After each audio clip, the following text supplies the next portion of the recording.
السلام عليكم ورحمة الله وبركاته. نحمده ونستعينه ونستغفره ونؤمن به ونتوكل عليه، فنعوذ بالله من شرور أنفسنا ومن سيئات أعمالنا.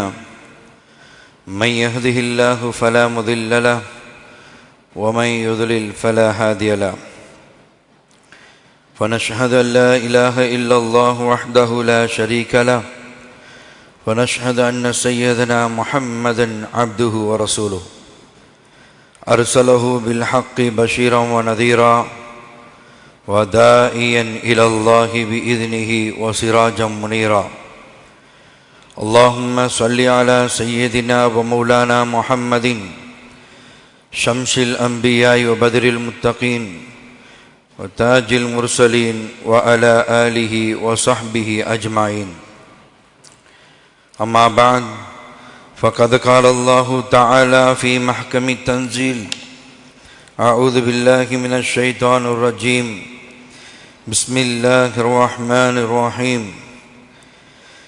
ومن يتوكل على الله فهو حسبه.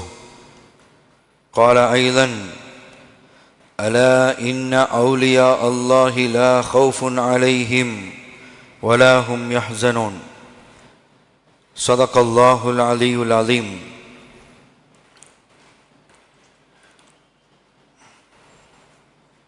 அன்பார்ந்த அல்லாஹ்வின் நல்லடியார்களே, இந்த புனிதமிக்க ஜும்மாவுடைய நாளிலே நம்மையெல்லாம் ஒன்று கூட்டிய அல்லாஹு தாலா ஒருவனுக்கே எல்லா புகழும். இந்த புனிதமிக்க நாளின் பொருட்டு வல்லவனாம் அல்லாஹு தாலா நம் யாவருக்கும் நீடித்த ஆயுளையும் குறைவற்ற செல்வத்தையும் கொடுத்து மருத்துவமனை கஷ்டம், அதன் சிரமம், தொந்தரவுகள் இருந்து நம் யாவரையும் அல்லாஹ் காப்பாற்றி அருள் புரிவானாக. இறையில்லமாம் திரு காபத்துல்லாவை திரும்பவும் திரும்பவும் தவாப் செய்யும் பாக்கியத்தையும் ஈருலக நாதர் கண்மணி நாயகம் உயிருக்கு உயிரான உத்தம நபி முஹம்மது ரசூலுல்லாஹி ஸல்லல்லாஹு அலைஹி வஸல்லம் அன்னவர்களை ஜியாரத் செய்யக்கூடிய நட்பாக்கியத்தை நம் யாவருக்கும் அல்லாஹ் தந்தல் புரிவானாக. அன்பான அல்லாஹ்வின் நல்லடியார்களே, இந்த புனிதமிக்க இந்த வேளையிலே இந்த இஸ்லாத்தின் அடிப்படையான விஷயம் இன்றைய காலகட்டத்தில் நாம் பார்க்கிறோம். எத்தனையோ மனிதர்கள், முஸ்லிம்கள் தன்னிச்சையாக வாழ்வதை நாம் பார்த்து கொண்டிருக்கிறோம். அது இளவர்கள் இருந்து இளமையில் இருந்து முதியவர் வரை இறையச்சத்தை பேணி நடக்காமல் அல்லாஹ் ரசூல் எதை சொன்னார்களோ, அல்லாஹ் ரசூல் எதனை கட்டளையிட்டார்களோ அந்த கட்டளையெல்லாம் மீறி நடக்கக்கூடிய ஒரு மோசமான காலத்திலே நாம் எல்லாம் அமர்ந்திருக்கிறோம். இறையச்சத்தை அடைந்தால்தான் அல்லாஹ்வை நெருங்க முடியும். ஒருவரிடத்திலே இறையச்சம் இல்லை என்று சொன்னால் தான் தோண்டித்தனமாக நடக்கிறார், சரிவர அவர் தொழுவவில்லை, ஜகாத்து கொடுப்பதில்லை, குடும்பத்திலே ஒன்றோடு ஒன்றாக இணைத்து பிழைந்து வாழ்வதில்லை, சண்டை சச்சரவுகளிலே ஈடுபட்டு கொண்டிருக்கிறார். அப்படிப்பட்டவர் இறை எச்சத்திற்கு அவர் உட்பட்டு இருக்க வேண்டும். அதை தாண்டி அவர் தான் தோண்டித்தனமாக நடந்து கொண்டார். அவருக்கு புரியவில்லை இத்தோடு நாம் இன்றைய தினம் இருக்கின்றோம், நாளை தினம் நாம் இருக்க மாட்டோம் என்று அவர் கருத்திலே கொள்ளவில்லை. அன்பானவர்களே, அல் குர்ஆன் விரிவுரையாளர்கள், அறிஞர் பெருமக்கள் சொல்வார்கள், மனிதர்களிலே 3 விதமாக பிரிப்பார்கள். அதிலே ஒன்றுதான் ஸாலிமுன் லினஃப்ஸிஹி. ஸாலிமுன் லினஃப்ஸிஹி, தனக்கு தானே அவர்கள் அநீதம் செய்து கொள்வார். தனக்குத்தானே அவர் அநீதம் செய்து கொள்வார். எப்படி தனக்குத்தானே அநீதம் செய்ய முடியும் என்று சொன்னால், என்னிடத்திலே ஆள்பலம் இருக்கிறது, அரசாங்கம் என் கையிடத்திலே இருக்கிறது, என்னிடத்திலே ஆட்சி அதிகாரம் என்னிடத்திலே இருக்கிறது என்று மமதையாக, தான் தோண்டித்தனமாக நெஞ்சை நிமித்திக் கொண்டு பேசிக் கொண்டிருக்கக்கூடியவர்கள், அரசியல்வாதிகளை கையிலே வைத்துக் கொண்டு என்னை யாரும் ஒன்றும் செய்ய முடியாது, பார்க்க முடியுமா என்ற அந்த மமதையிலே, அந்த கிபிரியத்திலே, அனானியத்திலே, ஆணவத்திலே ஆடுவார்கள். அவர்களை கொண்டுதான் அறிஞர் பெருமக்கள் சொல்வார்கள், மனிதர்களிலே, முஸ்லிம்களிலே ஒரு சாரார் ஸாலிமுன் லினஃப்ஸிஹி, அவர் அவருடைய ஆத்மாவுக்கு அநீதம் செய்து கொண்டார். அவர் நினைக்கவில்லை இத்தோடு இன்றைய நாளோடு அடுத்த நாள் நாம் இருப்போமா என்று நினைக்கவில்லை. யாருக்காவது பட்டா போட்டு 100 ஆண்டு காலம் நாம் வாழுவோம் என்று அல்லாஹ் எழுதி கொடுத்தானா? இல்லை.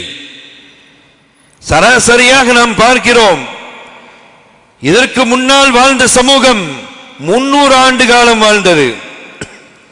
ஆனால் இந்த சமூகம் மாத்திரம் 60 70 வரை தான்.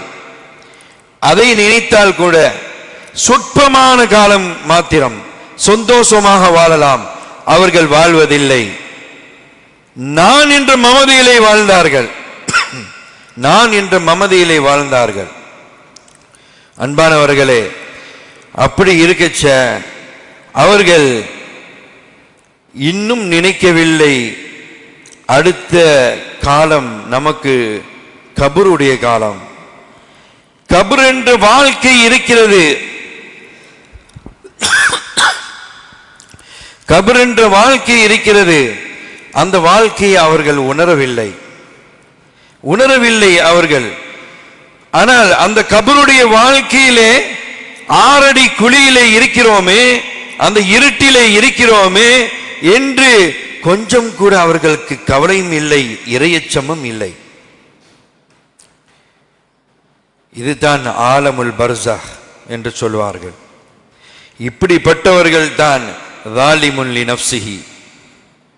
தொழுகையை பேண மாட்டார்கள். அல்லாஹ்வின் ரசூல் தங்கள் அவர்கள் 50 வக்து தொழுகையை 5 வக்தாக தந்தார்கள். சரிவர அவர்கள் செய்ய மாட்டார்கள். நேர்த்தியாக ஜகாத்தை கொடுக்க மாட்டார்கள். இப்படிப்பட்டவர்கள். இரண்டாவதாக அந்த அறிஞர் பெருமக்கள் சொல்வார்கள், முக்தஸித். முதலாவதாக ஸாலிமுன் லினஃப்ஸிஹி, இரண்டாவதாக முக்தஸித். அப்படி என்றால் என்ன? இவர்கள் மனிதர்களிலே, முஸ்லிம்களிலே நடுநிலையானவர்கள். எந்த வம்பு தும்புக்கும் போக மாட்டார்கள். தன் வேலை உண்டு, தான் உண்டு என்று இருப்பார்கள். இப்படி இருக்கக்கூடியவர்கள் சரிவர அவர்களுடைய ஜமாத்தை 5 வக்து ஜமாத்திலே கலந்து கொள்வார்கள். அல்லாஹ்வால் விதிக்கப்பட்ட, கடமையாக்கப்பட்ட அந்த தொழுகையிலையும் சரிவர செய்வார்கள். உபரியான தொழுகை தொழமாட்டார்கள். ஒன்லி கடமையான தொழுகையில் கடமையான விஷயங்கள் மாத்திரம் செய்வார்கள். இப்படிப்பட்டவர்கள்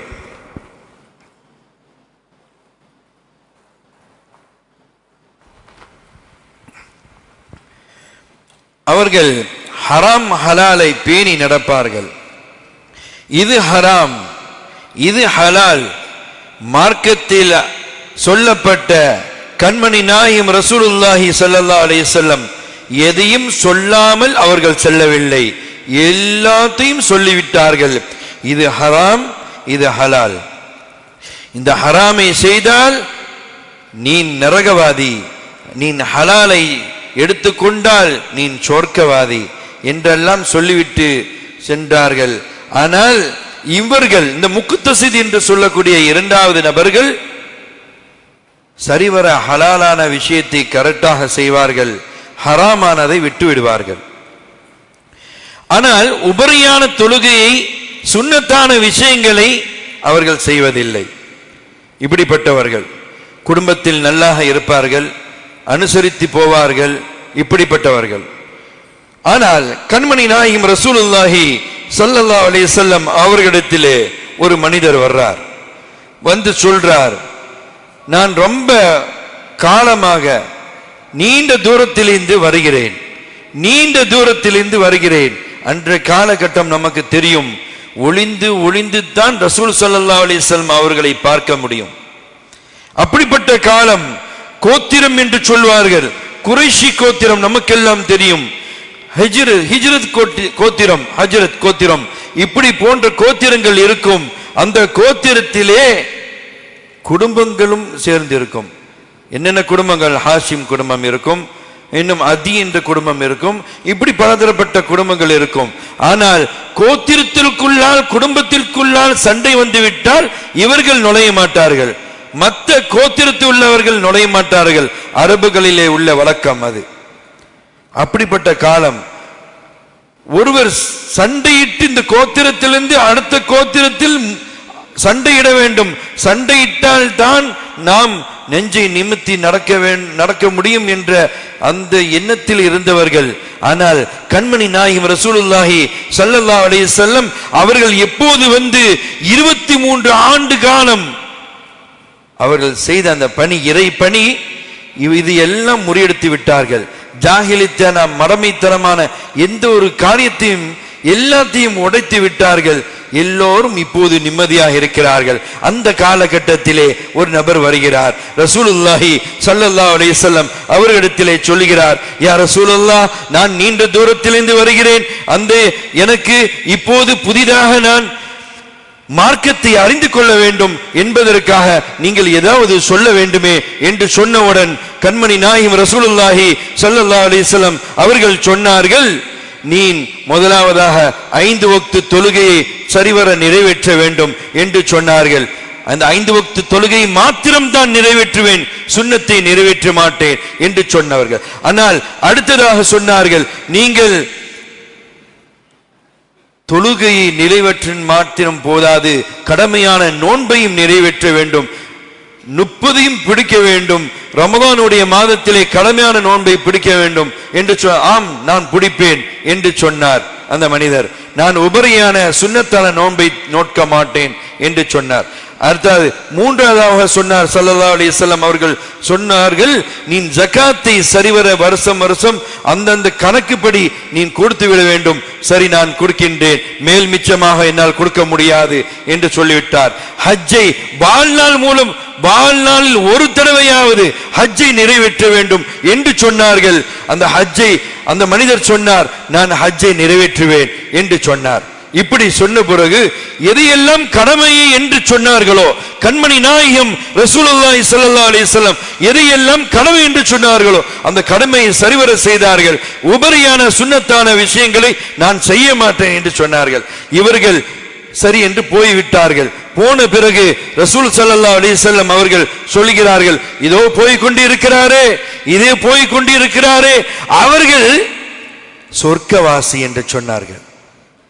இவர்கள் சொர்க்கவாசி என்று சொன்னார்கள். யா ரசூலல்லாஹ், நீங்கள் சொன்னதை எல்லாம் அவர்கள் கேட்டார்கள், ஆனால் உபரியான விஷயத்தை அவர் செய்யவில்லையே என்று சொன்னார்கள். ஆம், அவர் சொர்க்கவாதி.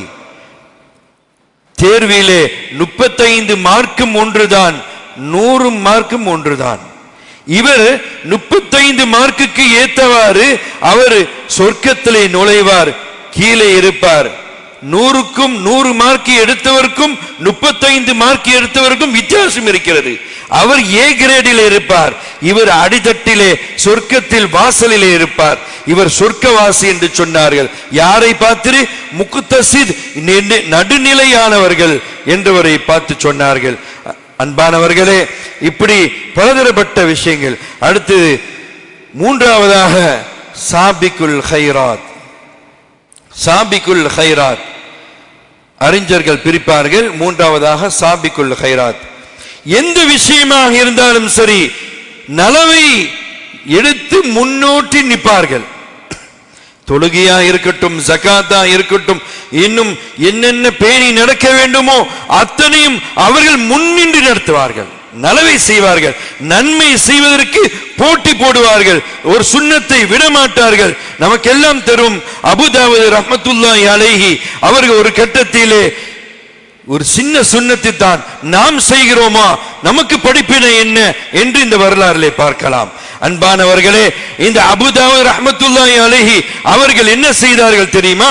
கப்பலிலே ஏறுவதற்காக வேண்டி அன்றைய காலகட்டத்தில் கப்பல்லாம் இப்போது வர்ற மாதிரி கரைக்கு வருவதில்லை. அது கடலுக்குள்ளே இருக்கும். ஒரு படகிலே 10 பேரோ 20 பேரோ என்று சேர்ந்து கொண்டு அந்த கப்பலிலே ஏறுவதற்கு இன்னொரு ஆழமான இடத்திற்கு போக வேண்டும். அப்படி இருக்கச்ச அந்த அபுதாவுத் ரஹ்மத்துல்லாஹி அலைஹி அவர்கள் கரையிலே நின்று கொண்டு இருக்கக்கூடிய இந்த சூழலில் ஒருவர் தும்மல் விடுகிறார். சாதாரண சுன்னத், தும்மல் விடுகிறார். அந்த தும்மலை பார்த்து அல்ஹம்துலில்லாஹ் என்று தும்மல் விட்டவர் அல்ஹம்துலில்லாஹ் என்று சொல்கிறார். பதிலுக்கு என்ன சொல்ல வேண்டும்? இரஹமக்கல்லாஹ் என்று சொல்ல வேண்டும். அல்லாஹ் உனக்கு இரஹ்மத்தை சொரிவானாக என்று அடுத்தவர் கேட்கக்கூடியவர் சொல்ல வேண்டும். ஆனால் அபுதாவுத் ரஹ்மத்துல்லாஹி அலைஹி அவர்கள் அந்த படகிலே ஏறிக்கொண்டு இருக்கும் பொழுது அவருடைய காதிலே விழுகிறது. தும்மல் விட்டவர் அல்ஹம்துலில்லாஹ் சொன்னவர் அபுதாவுத் ரஹ்மத்துல்லாஹி அலைஹி அவருடைய காதிலே விழுகிறது. அவர் படகிலே போய்விட்டார்கள், கடைசி வரைக்கும் போய்விட்டார்கள். அவர்கள் கப்பலிலே ஏறுவதற்காக இருக்கிறார்கள். அந்த ஏறக்கூடிய சமயத்தில் அந்த படகோட்டியை சொன்னார்கள், நான் ஒரு தடவை ரிட்டர்ன் போயிட்டு வர்றேன் என்று சொன்னார்கள். அவர் சொன்னார், இப்போது வருவதற்கு 1 திர்ஹம், நீங்கள் கொடுக்க வேண்டியது 3 திர்ஹம் கொடுக்க வேண்டும் திருப்பி போயிட்டு வர்றதா இருந்தா என்று அந்த படகோட்டி சொன்னார்.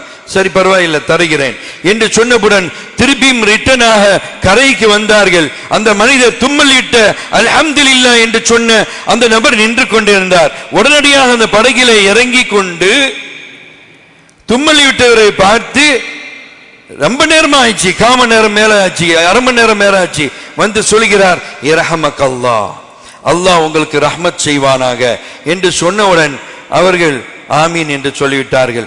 இரஹமக்கல்லாஹ் என்று சொல்லிவிட்டால் அவர் என்ன சொல்ல வேண்டும்? இஹ்திகுமுல்லாஹ் யுஸ்லிஹு பாலக என்று சொல்ல வேண்டும். உனக்கு அல்லாஹ் நேர்வழியை கொடுப்பானாக, உன்னுடைய விஷயத்திலே அல்லாஹ் பாதுகாப்பை கொடுப்பானாக என்று துஆ செய்ய வேண்டும். அவர் அப்படி துஆ செய்து அபுதாவுத் ரஹ்மத்துல்லாஹி அலைஹி திருப்பி படகிலே ஏறி அவர் கப்பலை அடைந்து விட்டார்கள். அடைந்து விட்ட பிறகு இங்கதான் விஷயம் இருக்கிறது. நமக்கு இரவிலே உணவில்லாம் உண்ட பிறகு தூக்கத்தின் நடுவிலே ஒரு அசரீரிய சப்தம் வருகிறது.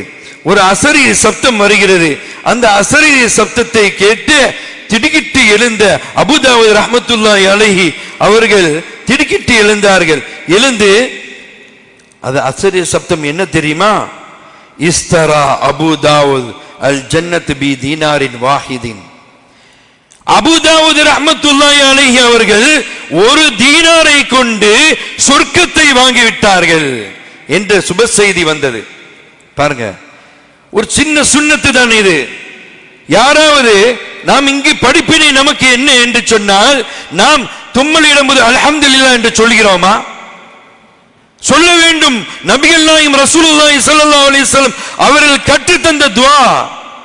அதற்கு பதிலாக யார் யாரெல்லாம் அந்த அல்ஹம்துலில்லாஹ் என்ற சொல்லை கேட்கிறாரோ அவர் திருப்பி அவரை பார்த்து சொல்ல வேண்டும், இரஹமக்கல்லாஹ் என்று சொல்ல வேண்டும்.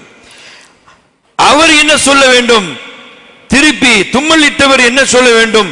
இஹ்திகுமுல்லாஹு யுஸ்லிஹு பாலக என்றெல்லாம் கண்மணி நாயகம் ரசூலுல்லாஹி ஸல்லல்லாஹு அலைஹி வஸல்லம் அவர்கள் நமக்கு சொல்லி தந்த துஆ இது.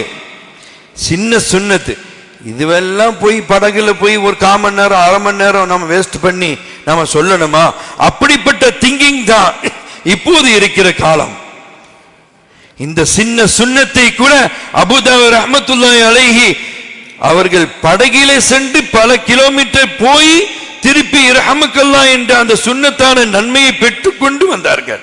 நமக்கு புரிய வேண்டும் அன்பானவர்களே. அதே போன்றுதான் இன்னும் அதிகமான செய்திகள் இருக்கிறது.